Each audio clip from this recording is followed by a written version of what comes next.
So I just wanted to share with everybody who got this Promark GPS shadow drone. If you're having difficulties with the Wi-Fi reception, it's not really a big mod, but as you can see on the bottom,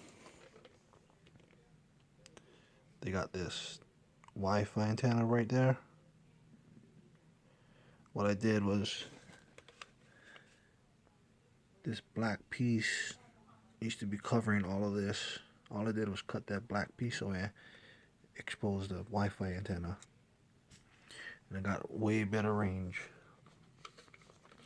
So I just leave the stock camera for navigation reasons. I've been using the video, but not really.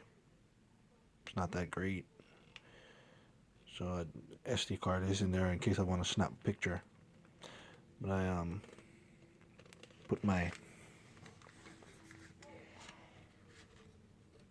knockoff GoPro. It's a light dial LD 6000.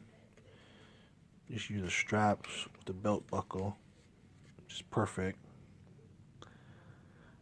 Tilt this camera down a little bit so he doesn't see it, and we're good to go. So out of the Wi-Fi connection, just strip that black piece off, expose the wire, and I think I got about 300, whatever the maximum is for this quadcopter, distance wise. Never lost signal, didn't freeze up or anything. Hope this helps somebody. Aloha.